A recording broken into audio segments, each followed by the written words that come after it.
ನಮಸ್ಕಾರ ಸ್ನೇಹಿತರೆಲ್ಲರಿಗೂ ನಮಸ್ತೆ. ದುರ್ಗಜ್ಜಿ ವ್ಲಾಗ್ಸ್ಗೆ ಸ್ವಾಗತ. ಇವತ್ತು ನಾವು ಮನೆಯಲ್ಲಿ ಸೂಪರ್ ಟೇಸ್ಟಿಯಾಗಿರುವಂತಹ ಮೋಮೋಸ್ನ ಯಾವ ರೀತಿಯಾಗಿ ಮಾಡೋದು ಅಂತ ನಾವು ಈ ವಿಡಿಯೋದ ಮೂಲಕ ತಿಳ್ಕೊಳ್ಳೋಣ. ತುಂಬಾ ಟೇಸ್ಟಿಯಾಗಿರುತ್ತೆ. ನೀವು ಸಾಸ್ ಕೂಡ ನಾನು ಮನೆಯಲ್ಲೇ ಮಾಡೋದು ಯಾವ ರೀತಿ ಅಂತ ತಿಳಿಸ್ಕೊಡ್ತಾ ಇದ್ದೀನಿ. ಇದರಲ್ಲಿ ತುಂಬಾ ರುಚಿಯಾಗಿ ಬರುತ್ತೆ. ಇದನ್ನು ಪಿಜ್ಜಾ ಸಾಸ್ ಅಂತ ಕರೀತಾರೆ. ನೀವು ಟೊಮೊಟೊ ಸಾಸಲ್ಲಿ ತಿನ್ನೋ ಬದಲು ಈ ರೀತಿಯಾಗಿ ಒಂದ್ಸರಿ ಡಿಫ್ರೆಂಟಾಗಿ ಮಾಡ್ಕೊಂಡು ನೋಡಿ. ಸಾಸ್ ತುಂಬ ಇಷ್ಟಪಟ್ಟು ಮತ್ತೆ ಮತ್ತೆ ಮಾಡ್ಕೊಳ್ತೀರ, ಅಷ್ಟು ಚೆನ್ನಾಗಿ ಬರುತ್ತೆ. ಮೊದಲಿಗೆ ನಾವು ಇದನ್ನು ಯಾವ ರೀತಿಯಾಗಿ ಮಾಡೋದು ಅಂತ ನೋಡೋಣ. ಮೊದಲಿಗೆ ನಾನು ಒಂದು ಬಟ್ಲದಷ್ಟು ಮೈದಾ ಹಿಟ್ಟನ್ನು ತೊಗೊತಾ ಇದ್ದೀನಿ. ರುಚಿಗೆ ತಕ್ಕಷ್ಟು ಉಪ್ಪನ್ನು ಇದಕ್ಕೆ ಹಾಕ್ಕೋಬೇಕು. 1 ಟೇಬಲ್ ಸ್ಪೂನಷ್ಟು ನಾನು ಇದಕ್ಕೆ ಎಣ್ಣೆಯನ್ನು ಹಾಕಿಬಿಟ್ಟು ಚೆನ್ನಾಗಿ ನಾವು ಚಪಾತಿ ಹಿಟ್ಟಿನ ಹದಕ್ಕೆ ನೀಟಾಗಿ ಕಲಿಸ್ಕೋಬೇಕು. ಈ ರೀತಿಯಾಗಿ ಮೊದಲಿಗೆ ಎಣ್ಣೆ ಉಪ್ಪು ಎಲ್ಲದೂ ಹಿಟ್ಟಿಗೆ ಬೆರೆಯೋ ರೀತಿಯಲ್ಲಿ ನಾವು ಮೊದಲಿಗೆ ಮಿಕ್ಸ್ ಮಾಡ್ಕೋಬೇಕು. ನೋಡಿ, ಈ ರೀತಿಯಾಗಿ ಚೆನ್ನಾಗಿ ಮಿಕ್ಸ್ ಮಾಡಿಬಿಟ್ಟು ಸ್ವಲ್ಪ ಸ್ವಲ್ಪ ನೀರು ಹಾಕ್ತಾ ನಾವು ಚಪಾತಿ ಹಿಟ್ಟಿನ ಹದಕ್ಕೆ ನಾವು ನೀಟಾಗಿ ನಾವು ಕಲಿಸ್ತಾ ಹೋಗಬೇಕು. ನೋಡಿ, ಈ ರೀತಿಯಾಗಿ ಚೆನ್ನಾಗಿ ನಾದ್ಬಿಟ್ಟು ನಾವು ಈ ರೀತಿಯಾಗಿ ಇಟ್ಟು ರೆಡಿ ಮಾಡ್ಕೋಬೇಕು. ಮತ್ತು ನಾವು ಇವಾಗ ಪಿಜ್ಜಾ ಸಾಸ್ ಅಂತ ಹೇಳಿದ್ನಲ್ಲ, ಅದನ್ನು ರೆಡಿ ಮಾಡೋಣ ಬನ್ನಿ. ನೋಡಿ, 3 ಟೊಮಾಟೊ ತೊಗೊಂಡಿದ್ದೀನಿ, 1 ಈರುಳ್ಳಿ, ಒಂದು ಬೆಳ್ಳುಳ್ಳಿ, 2 ಮೆಣಸಿನ್ಕಾಯಿ. ಇದನ್ನು ನಾವೆಲ್ಲದನ್ನು ಒಂದು ಪಾತ್ರೆಯಲ್ಲಿ ಅಥವಾ ಬಾಣಲೆಯಲ್ಲಿ ಹಾಕಿಬಿಟ್ಟು ಒಂದು 5 ನಿಮಿಷ ನಾವು ಕ್ಲೋಸ್ ಮಾಡಿಬಿಟ್ಟು ಬೇಯಿಸ್ಬೇಕು. ನೋಡಿ, ಈ ರೀತಿಯಾಗಿ ಬೇಯಿಸ್ಕೊಂಡು ಅದು ಬೇಯಿಸಿದಾದಮೇಲೆ ಒಂದು ಸ್ವಲ್ಪ ತಣ್ಣಗಾಗಕ್ಕೆ ಬಿಟ್ಬಿಟ್ಟು ನಾವು ಮೇಲಿರುವಂಥ ಸಿಪ್ಪೆಯನ್ನೆಲ್ಲ ತೆಗೆದು ಟೊಮೊಟೊದ್ದು ನಾವು ಇವಾಗ ಜಾರ್ಗೆ ಹಾಕ್ಬಿಟ್ಟು ನುಣ್ಣಗೆ ರುಬ್ಕೋಬೇಕು. ಇದನ್ನ ಕ್ಲೀನಾಗಿ ರುಬ್ಕೊಂಡು ನೋಡಿ, ಈ ರೀತಿಯಾಗಿ ರುಬ್ಕೊಂಡು ಇವಾಗ ನಾನು ಒಂದು ಬಾಣಲೆಗೆ ಒಂದು ಸ್ವಲ್ಪ ಎಣ್ಣೆಯನ್ನು ಹಾಕಿಬಿಟ್ಟು, ಅಂದರೆ 1 ಟೇಬಲ್ ಸ್ಪೂನಷ್ಟು ಎಣ್ಣೆಯನ್ನು ಹಾಕಿಬಿಟ್ಟು ಇದಕ್ಕೆ ನಾವಿವಾಗ ಏನು ಸಾಸಿವೆ ಏನು ಹಾಕೋದು ಬೇಡ, ಡೈರೆಕ್ಟಾಗಿ ನಾವು ರುಬ್ಕೊಂಡಿರುವಂತಹ ಮಸಾಲೆಯನ್ನು ನಾವು ಇದಕ್ಕೆ ಹಾಕಬೇಕು. ನೋಡಿ, ಈ ರೀತಿಯಾಗಿ ಹಾಕಿಬಿಟ್ಟು ಇದು ನಾವು ಒಂದು ಸ್ವಲ್ಪ ಕುದಿಸೋದಕ್ಕೋಸ್ಕರ ನಾವು ಇದಕ್ಕೆ ನೀರನ್ನು ನಾವು ಜಾರಲ್ಲಿರುವಂತಹ ಮಸಾಲೆನ ನಾವು ತೊಳೆದ್ಬಿಟ್ಟು ಇದಕ್ಕೆ ಹಾಕ್ಬೋದು. ಯಾಕಂದರೆ ಅದು ಕುದ್ದು ಚೆನ್ನಾಗಿ ಸಾಸು ರೆಡಿ ಆಗೋದಕ್ಕೆ ನೀರಿನ ಅಂಶ ಬೇಕಾಗುತ್ತೆ. ಅದಕ್ಕೋಸ್ಕರ ನೀವು ಸ್ವಲ್ಪ ನೀರು ಹಾಕಿದರೂ ಪರವಾಗಿಲ್ಲ, ಚೆನ್ನಾಗಿರುತ್ತೆ. ನೋಡಿ, ಈ ರೀತಿಯಾಗಿ ಹಾಕಿ ನಾವು ಕುದಿಸ್ತಾ ಹೋಗಬೇಕು. ತುಂಬಾ ಚೆನ್ನಾಗಿ ಬರುತ್ತೆ. ನೀವು ಕೂಡ ಒಂದು ಸಾರಿ ಟ್ರೈ ಮಾಡಿ ನೋಡಿ. ಇದನ್ನು ನೀವು ಪಿಜ್ಜಾ ಕೂಡ ಬಳಸ್ಕೋಬೋದು, ಮೋಮೋಸ್ ಕೂಡ ತಿನ್ನೋದಕ್ಕೆ ನೀವು ಬಳಸ್ಕೋಬೋದು. ತುಂಬಾ ಚೆನ್ನಾಗಿರುತ್ತೆ. ನೋಡಿ, ಇದಕ್ಕೆ ನಾವು ಕುದ್ದಾದಮೇಲೆ 1 ಟೇಬಲ್ ಸ್ಪೂನಷ್ಟು ಸಕ್ಕರೆ, ರುಚಿಗೆ ತಕ್ಕಷ್ಟು ಉಪ್ಪು ಮತ್ತು ಲಾಸ್ಟಿಗೆ ನಾವು ಒರಗನ ಪೌಡ್ರ್ ಹಾಕಿಬಿಟ್ಟು ಇದನ್ನು ನಾವು ಮಿಕ್ಸ್ ಮಾಡಿದ್ರೆ ಮುಗೀತು, ಸಾಸ್ ರೆಡಿ ಆಗುತ್ತೆ. ನೋಡಿ, ನಾವಿವಾಗ ಮೋಮೋಸ್ಗೆ ಬೇಕಾಗಿರುವಂತಹ ಕ್ಯಾಬೇಜು ಮತ್ತು ಕ್ಯಾರೆಟು ಮತ್ತು ಈರುಳ್ಳಿಯನ್ನು ನಾನು ಈ ರೀತಿಯಾಗಿ ತುರ್ಕೊಂಡಿದ್ದೀನಿ.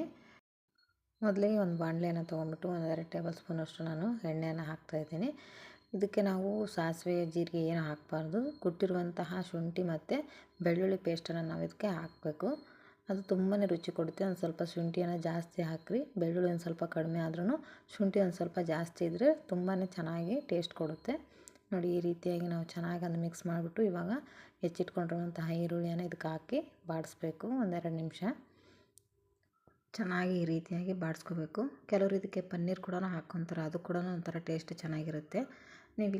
ಇಲ್ಲ ಅಂತ ಹೇಳಿದ್ರು ಕೂಡ ಈ ರೀತಿ ಕ್ಯಾಬೇಜು ಮತ್ತು ಕ್ಯಾರೆಟನ್ನು ಹಾಕಿದರೆ ತುಂಬಾ ಚೆನ್ನಾಗಿ ಬರುತ್ತೆ. ನೋಡಿ, ಮೊದಲಿಗೆ ನಾವು ಕ್ಯಾಬೇಜನ್ನು ಹಾಕಿಬಿಟ್ಟು ಮತ್ತು ನಾವು ಒಂದು ಸ್ವಲ್ಪ ಅದನ್ನು ಬೇಯಿಸ್ಕೋಬೇಕು. ಮತ್ತು ನಾವು ಕ್ಯಾರೆಟನ್ನು ಹಾಕಿಬಿಟ್ಟು ಈ ರೀತಿಯಾಗಿ ನಾವು ಚೆನ್ನಾಗಿ ಮಿಕ್ಸ್ ಮಾಡ್ತಾ ಕ್ಲೀನಾಗಿ ಬೇಯಿಸ್ಕೋಬೇಕು. ತುಂಬಾ ರುಚಿಯಾಗಿ ಬರುತ್ತೆ. ಈ ರೀತಿಯಾಗಿ ಬಾಡಿಸ್ತಾ ನಾವು ಇದಕ್ಕೆ ರುಚಿಗೆ ತಕ್ಕಷ್ಟು ಒಂದು ಸ್ವಲ್ಪ ಉಪ್ಪನ್ನು ಹಾಕೋಣ. ನೋಡಿ, ನಾವು ಉಪ್ಪು ಹಾಕಿದ ಮೇಲೆ ಕ್ಲೀನಾಗಿ ಬೇಯುತ್ತೆ. ಇದಕ್ಕೆ ನಾವು ಇವಾಗ ಪೆಪ್ಪರ್ ಪೌಡ್ರ್, ಅಥವಾ ನೀವು ಪೆಪ್ಪರ್ ಪೌಡ್ರ್ ಇಲ್ಲ ಅಂದರೆ ಮೆಣಸಿರುತ್ತಲ್ಲ, ಅದನ್ನ ಕುಟ್ಕೊಂಡ್ಬಿಟ್ಟು ಈ ರೀತಿ ಪೌಡ್ರನ್ನು ಮಾಡಿ ಹಾಕಿ, ಫ್ಲೇವರ್ ತುಂಬಾ ಚೆನ್ನಾಗಿರುತ್ತೆ, ತುಂಬ ರುಚಿ ಕೂಡ ಆಗುತ್ತೆ. ಇದಕ್ಕೆ ಸ್ವಲ್ಪ ಸೋಯಾ ಸಾಸನ್ನು ಆ್ಯಡ್ ಮಾಡೋಣ. ತುಂಬ ಚೆನ್ನಾಗಿ ಬರುತ್ತೆ. ಈ ರೀತಿಯಾಗಿ ಫ್ರೈ ಮಾಡ್ಕೋಬೇಕು ನೀಟಾಗಿ.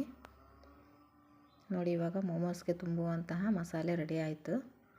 ಇಷ್ಟೇ ಇದನ್ನು ಫ್ರೈ ಮಾಡಿದರೆ ಮುಗೀತು ಅಷ್ಟೇ. ಇವಾಗ ನಾವು ಕಲಸಿಟ್ಕೊಂಡಿರುವಂಥ ಹಿಟ್ಟನ್ನು ನೋಡೋಣ. ನೋಡಿ, ಇದನ್ನು ತೊಗೊಂಡ್ಬಿಟ್ಟು ಈ ರೀತಿಯಾಗಿ ಚಿಕ್ಕದಾಗಿ ಉರುಳೆಗಳನ್ನು ಮಾಡ್ಕೋಬೇಕು. ನಾವು ನಿಮಗೆ ರೌಂಡ್ ಶೇಪ್ ಬೇಕಂದರೆ ರೌಂಡ್ ಶೇಪ್ ಆದರೂ ಮಾಡ್ಕೋಬೋದು. ನಾನಿವಾಗ 2 ಥರ ತೋರಿಸ್ತಾ ಇದ್ದೀನಿ. ನಿಮಗೆ ಯಾವ ಥರ ಇಷ್ಟ ಆಗುತ್ತೋ ಆ ರೀತಿಯಾಗಿ ಮಾಡ್ಕೊಳ್ಳಿ. ಸ್ವಲ್ಪ ಹಿಟ್ಟು ಹಾಕ್ತಾ ಈ ರೀತಿಯಾಗಿ ನಾವು ಇದನ್ನು ಉದ್ದುತ್ತಾ ಹೋಗಬೇಕು. ನೀವು ನಮ್ಮ ಚಾನಲ್ನ ಫಸ್ಟ್ ಟೈಮ್ ನೋಡ್ತಾ ಇದ್ದರೆ, ನಮ್ಮ ವೀಡಿಯೋನ ಫಸ್ಟ್ ಟೈಮ್ ನೀವು ವಾಚ್ ಮಾಡ್ತಾಯಿದ್ರೆ ನೀವು ದಯವಿಟ್ಟು ಸಬ್ಸ್ಕ್ರೈಬ್ ಆಗಿ ಇದೇ ರೀತಿಯಾಗಿ ಸಪೋರ್ಟ್ ಮಾಡಿ, ಲೈಕ್ ಮಾಡೋದನ್ನ ಮರಿಬೇಡಿ. ನೋಡಿ, ಈ ರೀತಿಯಾಗಿ ನಾವು ಕ್ಲೀನಾಗಿ ಉದ್ಕೊಂಡು ಇದಕ್ಕೆ ಇವಾಗ ನಾನು ತೊಗೊಂಡಿರುವಂತಹ ಮಸಾಲೆಯನ್ನು ಇದಕ್ಕೆ ಆ್ಯಡ್ ಮಾಡಿಬಿಟ್ಟು ಈ ರೀತಿಯಾಗಿ ತುಂಬಿ ಇದನ್ನ ನಾನು ಇವಾಗ ತುಂಬ್ತಾ ಹೋಗಬೇಕು. ನೋಡಿ, ಕರ್ಜಿಕಾಯಿ ರೀತಿಯಲ್ಲಿ ಈ ರೀತಿಯಾಗಿ ತುಂಬ್ತಾ ಹೋಗ್ಬೋದು.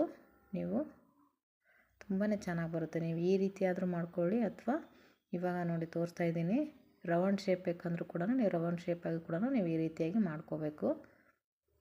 ಎರಡು ಕೂಡ ತುಂಬಾ ಈಸಿ, ನೀವು ಯಾವುದಾದ್ರೂ ಮಾಡ್ಕೊಳ್ಳಿ.